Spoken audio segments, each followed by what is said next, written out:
तपस्या गलत कामों में शामिल है, वह पूरे अंडरवर्ल्ड से जुड़ी हुई है और अब यह सच्चाई जगधात्री के सामने आ चुकी है।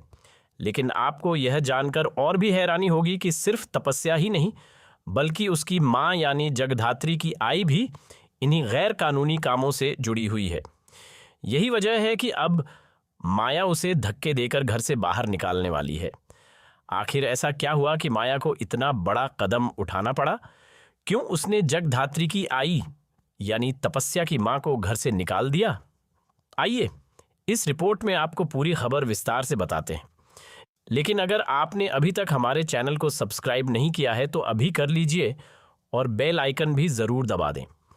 दोस्तों, सीरियल जगधात्री में अब ये साफ हो चुका है कि रुद्र बहुत चालाक है और उसने जानबूझकर तपस्या को अपने जाल में फंसाया है। इधर तपस्या RDX का रूप लेकर जगधात्री के सामने पहुंच चुकी है। लेकिन सबसे चौंकाने वाली बात यह है कि इस पूरे मामले में तपस्या की मां भी पूरी तरह शामिल है। सिर्फ तपस्या ही गलत रास्ते पर नहीं है और अंडरवर्ल्ड से नहीं जुड़ी, बल्कि उसकी मां भी उसी खेल का हिस्सा है। यही कारण है कि वह लगातार जानबूझकर जगधात्री को परेशान करती रहती है। लेकिन अब तपस्या की मां की हरकतों से माया का सब्र जवाब दे देगा। गुस्से में माया उसे धक्के देकर घर से बाहर निकाल देगी।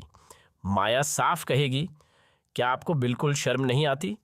एक तो आप अपनी बेटी के घर में रह रही हैं और ऊपर से बदतमीजी भी कर रही हैं।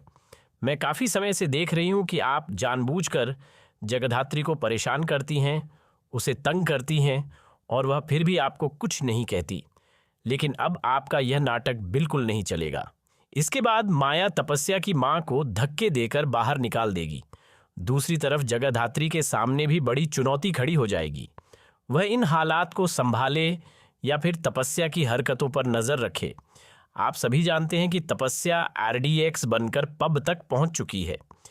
वहां रुद्र भी मौजूद है और शिवाय भी वहीं है। लेकिन जैसे ही जगधात्री अपनी बहन को अंडरवर्ल्ड से जुड़ा हुआ देखेगी, उसके होश पूरी तरह उड़ जाएंगे। वह हैरान रह जाएगी कि आखिर उसके सामने यह सब क्या हो रहा है। हालांकि आपको बता दें कि रुद्र जानबूझकर तपस्या को इस पूरे मामले में फंसा रहा है, क्योंकि वह बेहद शातिर और चालाक इंसान है। दोस्तों, अभी इस कहानी में कई बड़े राज खुलने बाकी हैं। तो बताइए, आने वाले एपिसोड को देखने के लिए आप कितने एक्साइटेड हैं? अपनी राय हमें कमेंट करके ज़रूर बताएं। साथ ही वीडियो को लाइक और शेयर करना बिल्कुल ना भूलें।